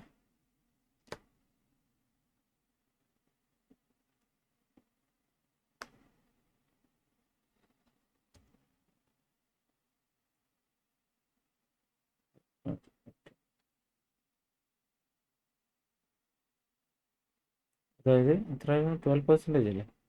34,200 34,200 ഇൻറ്റു 12% ഇൻറ്റു എത്രയാണ് 95 divide by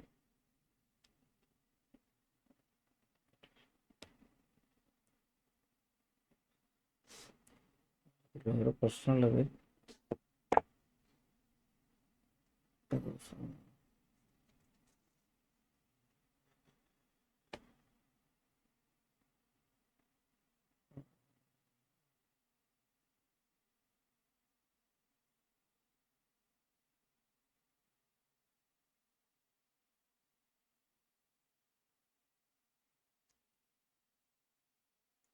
July 14 April, May, June 14 അല്ലേ.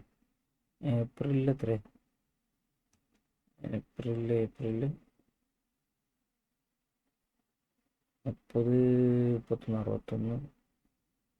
ഇവിടെ നമ്മൾ എടുത്തത് തെറ്റിട്ടുണ്ട്. 61 ജൂലൈ അല്ല, അത് ജൂണാണ്. ജൂലൈ ആയിട്ട് അടുത്ത് 61, 14, 75 വരുള്ളൂ. അപ്പോൾ 34,200 ഇൻറ്റു 12% ഇൻറ്റു 75 ഡിവൈഡ്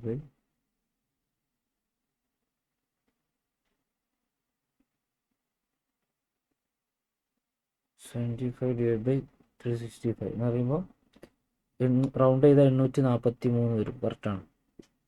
ഇനി അടുത്തത് എത്ര വരും? 14,000 അല്ലേ? 14,000 ഇൻറ്റു എത്ര പെർസെൻറ്റേജാണ്? 10% ആണ്. ഇൻറ്റു എത്ര ആണ്? 110 ദിവസം. 110 ഡിവൈഡ് ബൈ 365 എന്ന് പറയുമ്പോൾ 421.9. അപ്പോൾ 422 വരും. അത് സെറ്റാണ്. 422 റെഡിയാണ്. 422. ഇനി അടുത്തെന്താണ്? 14,000 ഇൻറ്റു എത്ര പെർസെൻറ്റേജാണ്? 15%. 15% ഇൻറ്റു 132 ഡേയ്സ് ആണ്. 132 ഡിവൈഡ് ബൈ 365. അപ്പം 759 വരും. 759. ശരിക്കും ഇതിൽ ശരിക്കും 366 വെച്ച് എടുക്കുക. കാരണം 2024 ലീപ്പ് ഇയർ ആണ് വരാം അല്ലേ? 2024 ലീപ്പ് ഇയർ അല്ലേ വരാം? 24 ഡിവൈഡ് ബൈ 364 ലീപ്പ് ഇയർ ആണ്. 2024 ലീപ്പ് ഇയർ ആണ്. അപ്പോൾ നമുക്ക് 366 വെച്ച് എടുക്കുന്നതാണ് നല്ലത്. പക്ഷേ നിങ്ങൾ ആൻസറിൽ ആ ഒരു 365 വെച്ചിട്ടാണ് ചെയ്തത്. അതുകൊണ്ട് നമ്മൾ അങ്ങനെ തന്നെ ചെയ്യുന്നു, അത്രേ ഉള്ളൂ. ഇനി അടുത്തത് ഇതേപോലെ കാണാം. എന്താണ്? 12,500 ഇൻറ്റു എത്ര പെർസെൻറ്റേജാണ്? 13% ഇൻറ്റു എത്ര ദിവസമാണ്? 158 ഡിവൈഡ് ബൈ 365 എന്ന് പറയുമ്പോൾ 703 വരും. 703. ഇനി അടുത്തത് 703 അല്ല അടുത്തത്. ഇനി അടുത്തത് 11,000 into 14% into 190 days divide by 365 എന്ന് പറയുമ്പോൾ 802 വരും. 802 റൗണ്ട് ചെയ്താൽ ഇതാണ് ഇവിടെ കിട്ടുക. ഇത് ടോട്ടൽ ചെയ്യുക. ഇത് ടോട്ടൽ ചെയ്യുമ്പോൾ 4,334 കിട്ടും. ഇതാണ് ക്ലോസിംഗ് റിബേറ്റ്. ഇത് നമ്മൾ ഈ വർഷത്തെ ഡിസ്കൗണ്ടിന് കുറയ്ക്കണം. അപ്പോൾ ഡിസ്കൗണ്ട് ഡെബിറ്റിൽ ഇൻകം കുറയുമ്പോൾ ഇൻകം ഡെബിറ്റിൽ വരും. Discount on bill account debit to rebate on bill discount എന്ന് പറഞ്ഞിട്ട് ഈ 4,334 കാണിക്കുക. Discount on bill account debit to rebate on bill discount 4,334. അപ്പോൾ നിങ്ങൾക്ക് ഈ വർഷം നിങ്ങൾക്ക് ഓപ്പണിംഗ് റിബേറ്റ് ഉള്ളത് 65,500. അതിൻ്റെ കൂടെ നമ്മൾ എന്ത് ചെയ്യുക? ഈ വർഷം കിട്ടിയ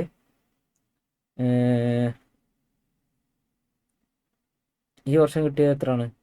1,25,000 ആഡ് ചെയ്യും. 1,25,000 ആഡ് ചെയ്യും. ഇത് രണ്ടും കൂടെ ആഡ് ചെയ്യുമ്പോൾ എത്ര വരും?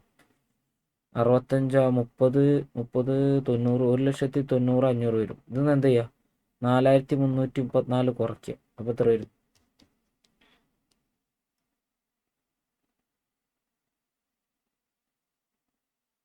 1,25,000 അല്ലേ? അപ്പോൾ എത്ര വരും? 1,90,500 മൈനസ് 4,334 കുറച്ച് കഴിഞ്ഞാൽ 1,86,166. ഇതാണ് ഈ വർഷം നിങ്ങൾ P&L-ലേക്ക് 1,86,166. ഇതാണ് ഈ വർഷം നിങ്ങൾ P&L-ലേക്ക് മാറ്റേണ്ട ഡിസ്കൗണ്ട് ഇങ്കായിട്ട് കാണിക്കേണ്ടത്. ഇത് ഓപ്പണിംഗ് റിബേറ്റ്. ഇത് ഇങ്കാക്കണം. ഇത് വർഷം കിട്ടിയത്. അപ്പോൾ രണ്ടും കൂടെ കാട്ടിയ 1,90,500. ഇതിൽ ഈ വർഷം ക്ലോസിംഗ് റിബേറ്റ് ഇത് കുറയ്ക്കുക. ബാക്കി P&L-ലേക്ക് മാറ്റാം. അപ്പോൾ ഇൻകം P&L മാറ്റുമ്പോൾ ഇൻകം അക്കൗണ്ട് വിറ്റ് P&L എന്നല്ല. അപ്പോൾ rebate on bill discount on bill account വിറ്റ് P&L എന്ന് വരും. ഡിസ്കൗണ്ട് ഓൺ ബിൽ അക്കൗണ്ട് വിറ്റ് P&L ഈ എമൗണ്ട് വരും. ഓക്കെ. പിന്നെ നിങ്ങൾ second requirement amount to be credited to P&L. ഇതാണ് ഇപ്പോൾ നമ്മൾ കണ്ടത്. എത്ര? 1,86,166. ഇനി അടുത്ത ക്വസ്റ്റ്യൻ എന്താണെന്ന് വെച്ച് കഴിഞ്ഞാൽ prepare fire insurance revenue account. Fire ഇൻഷുറൻസിൻ്റെ റവന്യൂ അക്കൗണ്ട്. ഇതൊക്കെ ഭയങ്കര ഈസി ക്വസ്റ്റ്യൻ ആണ്. 7 മാർക്ക് വെറുതെ തരുന്ന പോലെയാണ്. ഫയർ ഇൻഷുറൻസിൻ്റെ റവന്യൂ അക്കൗണ്ടാണ് പറഞ്ഞത്. ഇതിൽ നിങ്ങൾക്ക് എന്താണ് ചോദിച്ചത്? പ്രീമിയം തന്നിട്ടുണ്ട്. എത്ര? 12,50,000. അപ്പോൾ നമ്മൾ പ്രീമിയത്തിൻ്റെ നോട്ട് ഉണ്ടാക്കുമ്പോൾ പ്രീമിയത്തിൻ്റെ നോട്ട് നമ്പർ എത്രയായിരുന്നു? നോട്ട് നമ്പർ 1 അല്ലേ? ഇത് തന്നെയാണ്. ലൈഫ് ഇൻഷുറൻസ് ആണ്. Fire insurance. Okay. Not number 1. അപ്പോൾ പ്രീമിയത്തിൻ്റെ നോട്ട് ഉണ്ടാക്കണം. നോട്ടല്ല, ഷെഡ്യൂൾ 1 പ്രീമിയം. ഷെഡ്യൂൾ 1 പ്രീമിയം ഉണ്ടാക്കുമ്പോൾ നമുക്ക് പ്രീമിയം റിസീവ്ഡ് തന്നിട്ടുണ്ട്. എത്ര? പ്രീമിയം റിസീവ്ഡ് 12,50,000 അല്ലേ? ഇനി ഇതിൽ ഓപ്പണിംഗ് റിസീവബിളും ക്ലോസിംഗ് റിസീവബിളും ഒന്നും ഇല്ല, ഒന്നും അഡ്ജസ്റ്റ് ചെയ്യാനൊന്നും ഇല്ലല്ലോ. ഇനി ഇതിൽ എന്തുണ്ട്? റീ ഇൻഷുറൻസ് പ്രീമിയം ഉണ്ട്. റീ ഇൻഷുറൻസ് സീഡഡ് ആണെങ്കിൽ നമ്മൾ എന്ത് ചെയ്യണം? ലെസ് ചെയ്യണം. റീ ഇൻഷുറൻസ് ആക്സെപ്റ്റഡ് ആണെങ്കിൽ, കിട്ടിയതാണെങ്കിൽ, റീ ഇൻഷുറൻസ് പ്രീമിയം കിട്ടിയതാണെങ്കിൽ നമ്മൾ ആഡ് ചെയ്യണം, കൊടുത്താണെങ്കിൽ ലെസ് ചെയ്യണം. ഇവിടെ കിട്ടിയത് പറയുന്നില്ല, എന്താണുള്ളത്? കൊടുത്തതുണ്ട് 50,000. അപ്പോൾ നമ്മൾ ലെസ് ചെയ്യും. Less re insurance premium paid. Re insurance premium paid എത്ര? 50,000. ഇത് ലെസ് ചെയ്ത് കഴിഞ്ഞാൽ എത്ര വരും? 12 lakh വരും. എന്നിട്ട് നമ്മൾ എന്ത് ചെയ്യണം? ഇതിന്ന് റിസർവ് ഫോർ അൺഎക്സ്പെക്റ്റഡ് റിസ്ക് മാറ്റണം. ഇതിൻ്റെ എത്ര പെർസെൻറ്റേജ്?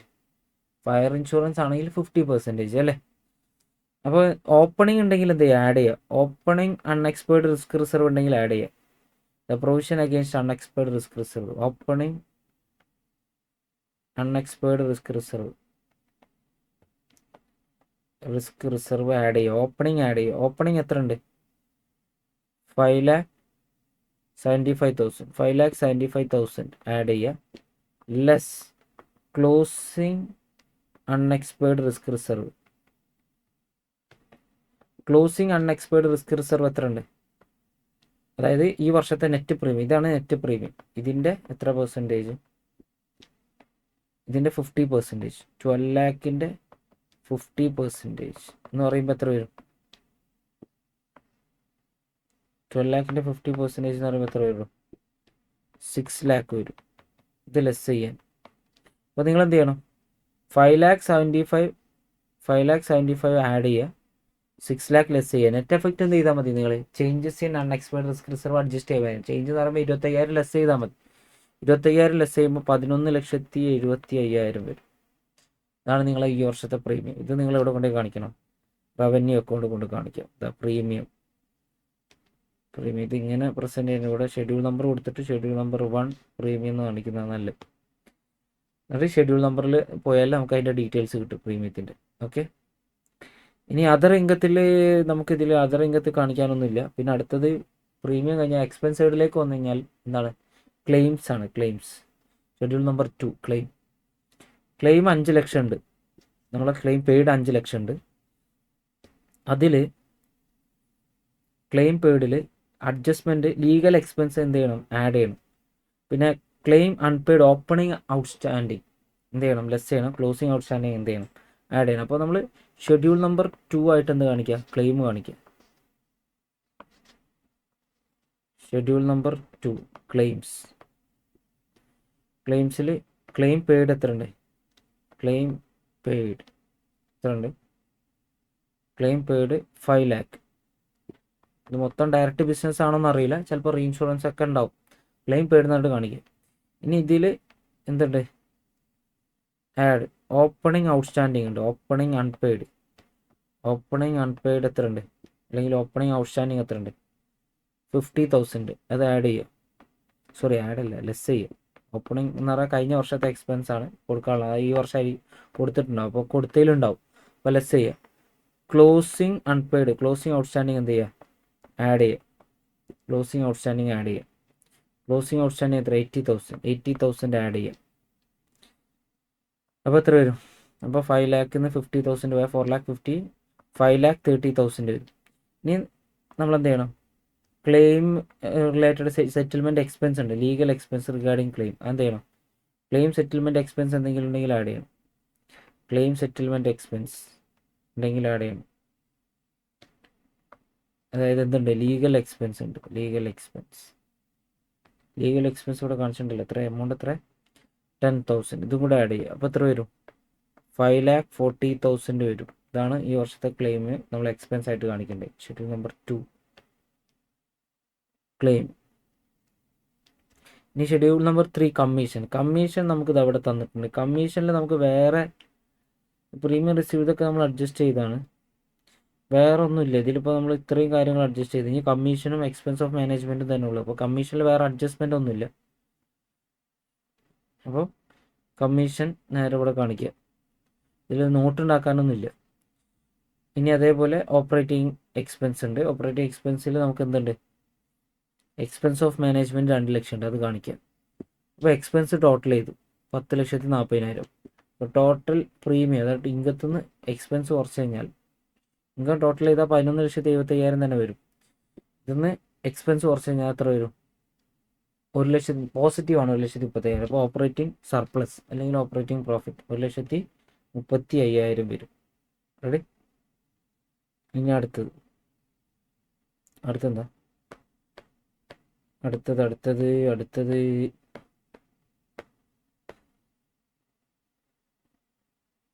ലാസ്റ്റ് വൺ അല്ലേ?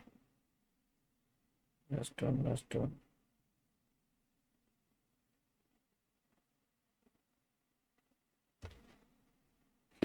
B limited supply the following information. B limited താഴെ പറയുന്ന ഇൻഫർമേഷൻ പ്രൊവൈഡ് ചെയ്തിട്ടുണ്ട്. എന്തൊക്കെയാണ്? നെറ്റ് പ്രോഫിറ്റ് തന്നിട്ടുണ്ട്. എന്തിൻ്റെ ക്വസ്റ്റ്യൻ ആണ്? 5A 5B ഉണ്ട് അല്ലേ? ഓക്കെ. 5A കേസിൽ നമുക്ക് എന്തു കാണാനാണ്? EPS ഏണിംഗ് പെർ ഷെയർ കാണാനാണ് അല്ലേ? ഏണിംഗ് പെർ ഷെയർ കാണുമ്പോൾ ഇവിടെ എന്താണ്? ഇവിടെ റൈറ്റ് ഇഷ്യൂ ഉണ്ട് അല്ലേ? റൈറ്റ് ഇഷ്യൂ ഉണ്ടാകുമ്പോൾ അതിൽ ബോണസ് എലമെൻ്റ് ഉണ്ടാവും അല്ലേ? അപ്പോൾ റൈറ്റ് ഇഷ്യൂവിലെ ബോണസ് ഫാക്ടർ കാണും.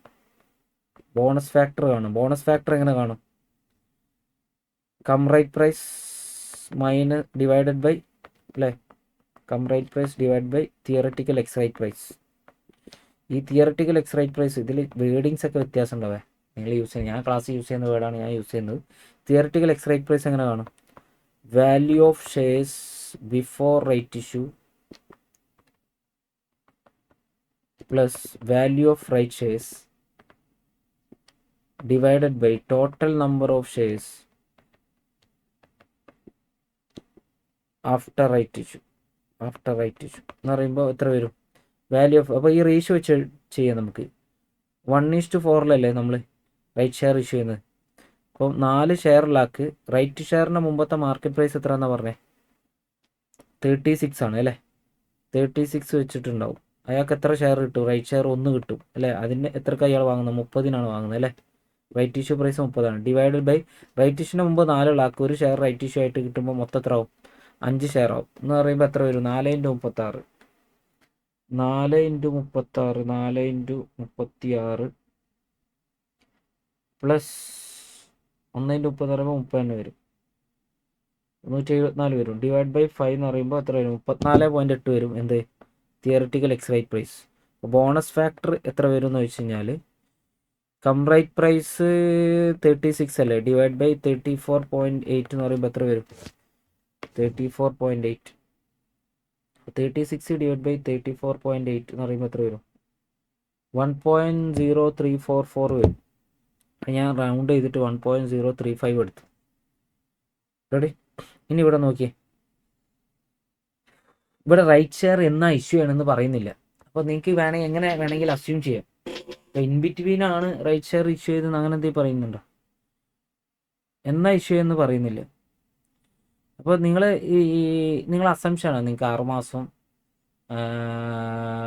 കഴിഞ്ഞിട്ടാണ് ഇഷ്യൂ ചെയ്തതെന്നോ 3 മാസം കഴിഞ്ഞിട്ടാണ് ഇഷ്യൂ ചെയ്തതെന്നോ 9 മാസം കഴിഞ്ഞിട്ടാണ്, അങ്ങനെയൊക്കെ വേണമെങ്കിൽ എടുക്കുക. നിങ്ങളെ മെറ്റീരിയൽ ഇതേ ക്വസ്റ്റ്യൻ അവർ 3 മാസം കഴിഞ്ഞിട്ടാണ് അസംഷൻ എടുത്തത്. നിങ്ങളെ മെറ്റീരിയൽ ഈ സെയിം ക്വസ്റ്റ്യൻ തന്നെ നിങ്ങളെ മെറ്റീരിയൽ ഉണ്ട്. അവർ 3 മാസം കഴിഞ്ഞിട്ട് റൈറ്റ് ഇഷ്യൂ ചെയ്തു. അപ്പോൾ അതേ പാറ്റേണിലാണ് ഇവർ ഈ ക്വസ്റ്റ്യൻ ചെയ്തിട്ടുള്ളത്, 3 മാസം.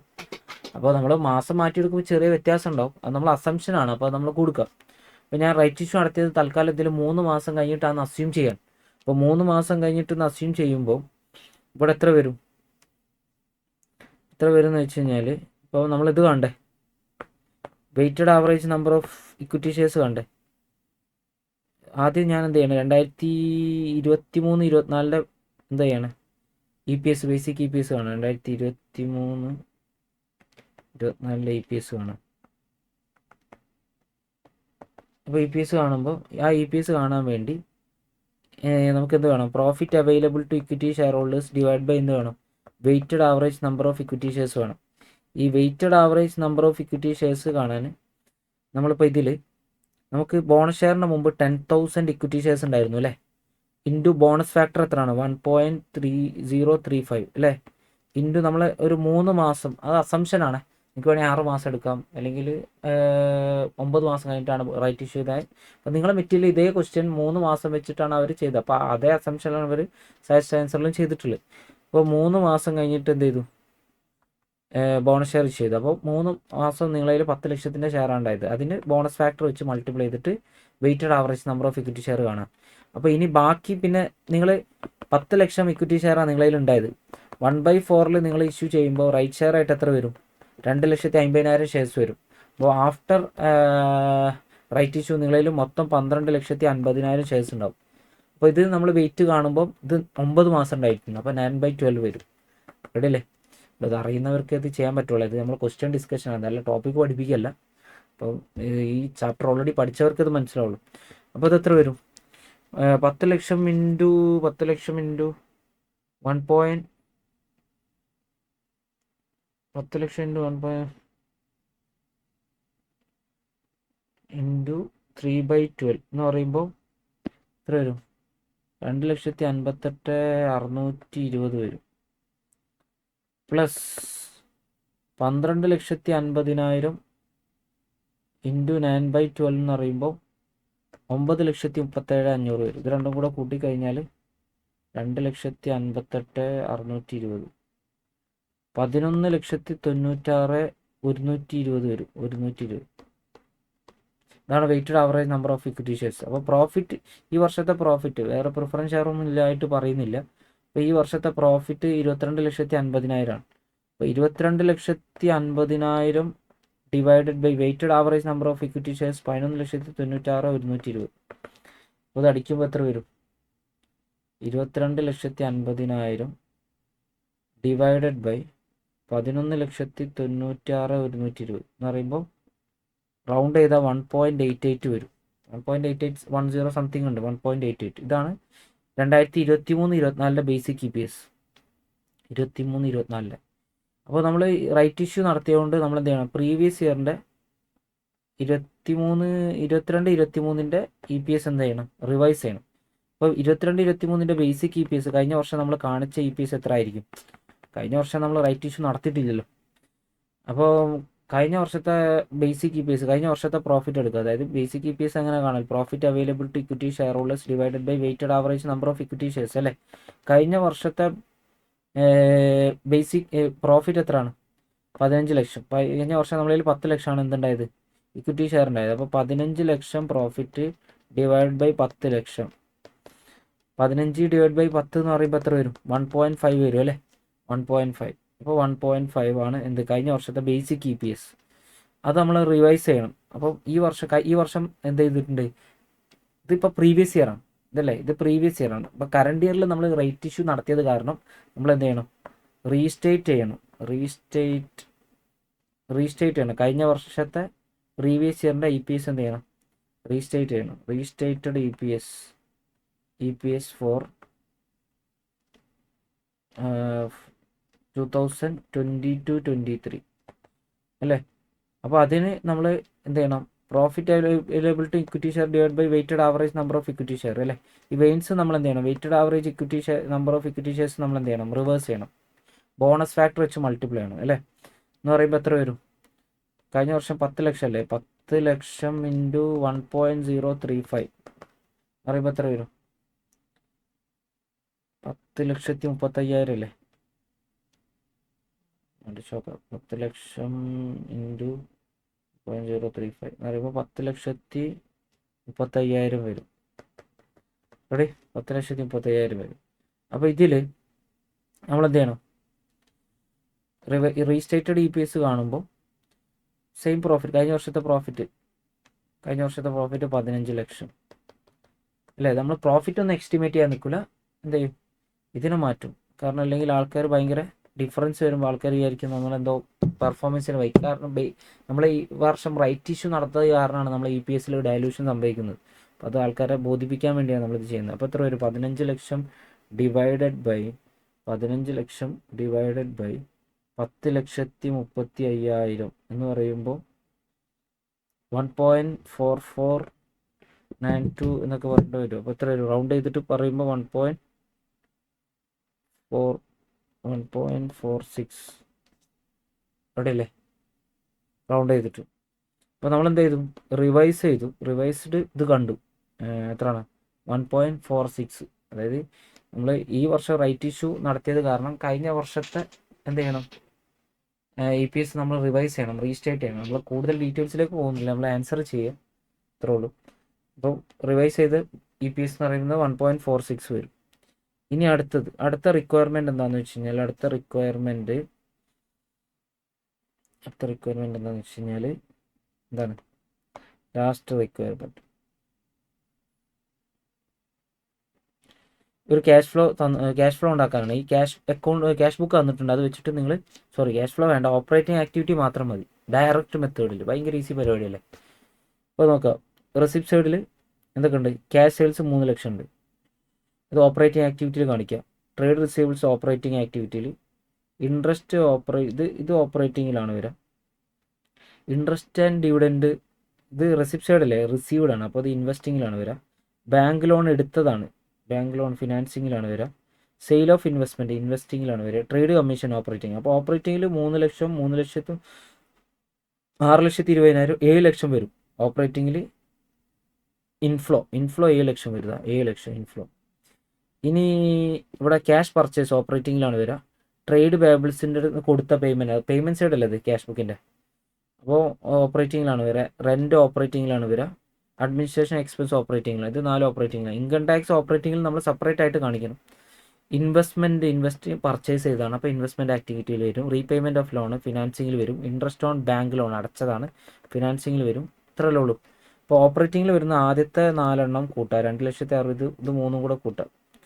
ഇത് 3 കൂടെ കൂട്ടിയാൽ ഔട്ട്ഫ്ലോ വരും. ഓപ്പറേറ്റിംഗ് ആക്ടിവിറ്റിയിൽ ഔട്ട്ഫ്ലോ, അതായത് ഇത് 4 കൂടെ കൂട്ടിയാൽ ഓപ്പറേറ്റിംഗ് ആക്ടിവിറ്റിയിൽ ഔട്ട്ഫ്ലോ 6,98,000. അപ്പോൾ 7 ലക്ഷം ഇൻഫ്ലോ, ടോട്ടൽ ഇൻഫ്ലോ 6,98,000 ഔട്ട്ഫ്ലോ. ഇത് കുറച്ച് കഴിഞ്ഞാൽ 2,000 വരും. ഇത് നമ്മൾ ഇൻകം ടാക്സ് കുറയ്ക്കണം. ഇൻകം ടാക്സ് പെയ്ഡ് എത്ര? 60,000. ഇൻകം ടാക്സ് പെയ്ഡ് കുറയ്ക്കുക, 60,000. കുറച്ച് കഴിഞ്ഞാൽ -58. ഇതാണ് net cash flow from operating activities. ഇത് എ. ഇനി അടുത്തത് ഇൻവെസ്റ്റിംഗ് ആക്ടിവിറ്റിയാണ് അടുത്തത്. ഇൻവെസ്റ്റിംഗ് ആക്ടിവിറ്റിയിൽ കാണിക്കാനുള്ള ഇൻഫ്ലോ എന്തൊക്കെ ഉണ്ട്? ഇൻവെസ്റ്റിംഗ് ആക്ടിവിറ്റിയിൽ കാണിക്കാനിതാ ഇൻട്രസ്റ്റ് ഡിവിഡൻഡ് റിസീവ്ഡ് 4,000 ഉണ്ട്. 4,000 ഉണ്ട്. 1,60,000, 1,64,000 ഇൻഫ്ലോ ഉണ്ട്. ഔട്ട്ഫ്ലോ 1,80,000 അല്ലേ. അപ്പോൾ നെഗറ്റീവ് വരും. 1,64,080 എന്ന് പറയുമ്പോൾ -16,000 വരും. നെറ്റ് ഔട്ട്ഫ്ലോ ആണ് അല്ലേ. 1,60,000 4,000 ഇൻഫ്ലോ, 1,80,000 ഔട്ട്ഫ്ലോ. അപ്പോൾ -16,000 ആണ് net cash flow from investing activity. ഇനി ഫിനാൻസിങ് ആക്ടിവിറ്റിയിലേക്ക് വന്നു കഴിഞ്ഞാൽ ഇൻഫ്ലോ 3 ലക്ഷം അല്ലേ. അതായത് ബാങ്ക് ലോൺ എടുത്തത് ഇൻഫ്ലോ 3 ലക്ഷം. ഇനി ഔട്ട്ഫ്ലോ എന്തൊക്കെ ഉണ്ട്? ഔട്ട്ഫ്ലോ ഫിനാൻസിങ്ങിൽ 2,14,000. അപ്പോൾ 3 ലക്ഷം ഇൻഫ്ലോ, 2,14,000 ഔട്ട്ഫ്ലോ വരുമ്പോൾ 86 പോസിറ്റീവ് വരും. 86 അല്ലേ. അപ്പോൾ മറ്റേ രണ്ടിൽ നെഗറ്റീവാണ് അല്ലേ. ഇതിൽ നെഗറ്റീവാണ്, ഇതിലും നെഗറ്റീവാണ്. ഇതിൽ പോസിറ്റീവ് വരും 86,000. 3 ലക്ഷത്തിൽ നിന്ന് 2,14,000 കുറച്ച് 86,000 വരും. ഇനി ഇത് ബി ആണ്. ഇത് സി. ഇത് 3 കൂടെ കൂട്ടാം. A+B+C. -58,000. ബിയോ -16,000. ഇത് രണ്ടും കൂടെ കൂട്ടിയാൽ എത്ര വരും? നെഗറ്റീവ് എന്ന് പറയുമ്പോൾ നെഗറ്റീവ് എത്ര വരും? 58, 64, 74 വരും. -74നും പോസിറ്റീവ് 86 കൂടെ കൂട്ടിയാൽ 86 74 പോയാൽ എത്ര വരും? 12,000 വരും. ഇതാണ് net increase of cash and cash ഇക്വലൻസ്. അപ്പോൾ നമുക്ക് നെറ്റ് ഇൻക്രീസ് കിട്ടി. Net increase of cash and cash ഇക്വലൻസ് കിട്ടി. അതായത് A+B+C ഇത് 3 കൂടെ കൂട്ടി എത്രയാണ്? 12,000 അവിടെയല്ലേ. 12,000 കിട്ടി. ഇനി ഈ 12,000 കൂടെ ക്യാഷിൻ്റെ ഓപ്പണിംഗ് ബാലൻസ് ആഡ് ചെയ്യുക. എത്രയാണ് ഓപ്പണിംഗ് ബാലൻസ്? 2,50,000. 2,50,000 കൂടെ 12,000 ആഡ് ചെയ്യുക 2,62,000 ആയിരിക്കും നമ്മൾ ക്യാഷിൻ്റെ ക്ലോസിംഗ് ബാലൻസ്. ഇതാ 2,62,000. അപ്പോൾ opening balance of cash add ചെയ്തപ്പോൾ നമുക്ക് എന്ത് കിട്ടി? ക്ലോസിംഗ് ബാലൻസ് 2,62,000 കിട്ടി. ഇവിടെയല്ലേ ഇത്ര ആണുള്ളത്. ഓക്കെ. അപ്പോൾ അത് ഞാൻ നോക്കുമ്പോൾ ഭയങ്കര കമ്പാരിറ്റീവ്ലി ഭയങ്കര സിമ്പിൾ ക്വസ്റ്റ്യൻ ആണ്. അങ്ങനെ ഒരു ബുദ്ധിമുട്ടില്ലാത്തൊരു ക്വസ്റ്റ്യൻ ആണ്. ഭയങ്കര ഈസി ക്വസ്റ്റ്യൻ ആണ്. അല്ലേ? യാതൊരു നമ്മളെ ക്ലാസ് ചെയ്ത പക്ക കോപ്പി പേസ്റ്റ് ക്വസ്റ്റ്യൻ. അതിലൊരു ക്വസ്റ്റ്യൻ ഒരു MCQ മാത്രമാണ്. അതായത് ഇന്ത്യസ് 90 നമുക്ക് ക്ലാസ്സിൽ ഡിസ്കസ് ചെയ്യാൻ പറ്റിയില്ല. ഇന്ത്യസ് 90ൻ്റെ എന്തുണ്ടായിരുന്നു, ഒരു MCQ ഉണ്ടായിരുന്നു. ബാക്കി എല്ലാ ക്വസ്റ്റ്യനും നമ്മൾ പക്ക ക്ലാസ് ചെയ്ത് സെയിം എക്സാക്റ്റ് ക്വസ്റ്റ്യൻ, എമൗണ്ട് മാത്രം മാറിയിട്ടു. ഇതേപോലത്തെ ക്വസ്റ്റ്യൻ നമ്മൾ ക്ലാസ് ചെയ്തിട്ടുണ്ട്. ക്യാഷ് ഫ്ലോൻ്റെ ബേസ് ക്വസ്റ്റ്യൻ ആണ് നമ്മളതിൻ്റെ. ക്യാഷ് ഫ്ലോയിൽ നമ്മൾ ബേസ് ക്വസ്റ്റ്യൻ ആയിട്ട് ചെയ്യുന്ന സാധനമാണിത്. പിന്നെ അതേപോലെ എല്ലാം നിങ്ങൾ നോക്കിയാൽ ഇതൊക്കെ നമ്മൾ ക്ലാസ് ചെയ്താണ്. ഇൻഷുറൻസ് കമ്പനീൻ്റെ റവന്യൂ അക്കൗണ്ട് അല്ലേ, ഇതിനേക്കാളും ബുദ്ധിമുട്ടുള്ള റവന്യൂ അക്കൗണ്ടൊക്കെ നമ്മൾ ചെയ്തിട്ടുണ്ട്. ഫൈനൽ അക്കൗണ്ട്സ് ഇതേ ക്വസ്റ്റ്യൻ നമ്മൾ ക്ലാസ് ചെയ്യുന്നത്, ഇതേ ക്വസ്റ്റ്യൻ അല്ലേ. ഭയങ്കര ഈസിയാണ്, ഒരു ബുദ്ധിമുട്ടും ഇല്ല. അപ്പോൾ കോർപ്പറേറ്റ് അക്കൗണ്ടിങ് പൊതുവെ അങ്ങനെ തന്നെയാണ് വരാറുള്ളത്. അങ്ങനെ ഭയങ്കര ടൈറ്റായിട്ട് കോർപ്പറേറ്റ് അക്കൗണ്ടിങ് ചോദിക്കാറുമില്ല. ഓക്കെ, അപ്പം പ്രിപ്പയർ ചെയ്യുക, നല്ല രീതിയിൽ പ്രിപ്പയർ ചെയ്യുക, ടെൻഷൻ അടിക്കാതിരിക്കുക. എന്താ പറയുക, ടെൻഷൻ അടിച്ചാലുള്ള പ്രശ്നം എന്താ പറയുക, നമുക്ക് കാണൂല ശരിക്കും, നമ്മൾ ഫിഗർ എടുക്കൂല, മൈൻഡിലേക്ക് എടുക്കൂല. നമ്മൾ ക്വസ്റ്റ്യൻ വായിക്കുന്നുണ്ടോ, അങ്ങനെ റീഡ് ചെയ്ത് പോകുന്നുണ്ടാവും, പക്ഷേ നമുക്ക് ആവശ്യമുള്ള സാധനങ്ങൾ ഇൻപുട്ടായിട്ട് എടുക്കുന്നുണ്ടാവില്ല. അപ്പോൾ ചെയ്ത ക്വസ്റ്റ്യാനൊന്നും നമ്മളെ ടെൻഷൻ കൊണ്ട് ഇത് ചെയ്ത ക്വസ്റ്റ്യാൻ നമുക്ക് ഓർമ്മ ഉണ്ടാവില്ല, അതാ പ്രശ്നം. അപ്പോൾ നല്ല രീതിയിൽ വർക്ക് ചെയ്യുക. ഓക്കെ, ഇത് നിങ്ങൾക്ക് ഹെൽപ്ഫുള്ളായെന്ന് വിചാരിക്കുന്നു. നിങ്ങൾക്ക് ഡൗട്ട് ഉണ്ടെങ്കിൽ, ഏതെങ്കിലും ക്വസ്റ്റ്യനൊക്കെ ഡൗട്ട് ഉണ്ടെങ്കിൽ അത് ക്ലിയർ ചെയ്യുക എന്നുള്ള ഒരു ഉദ്ദേശത്താണ് ട്രിപ്പിൾ ഐ ഇങ്ങനൊരു പ്രോഗ്രാം കണ്ടക്ട് ചെയ്യുന്നത്. അപ്പോൾ നിങ്ങൾക്കത് ബെനിഫിറ്റ് ഉണ്ടാവുമെന്ന് വിചാരിക്കുന്നു. Okay, thank you very much.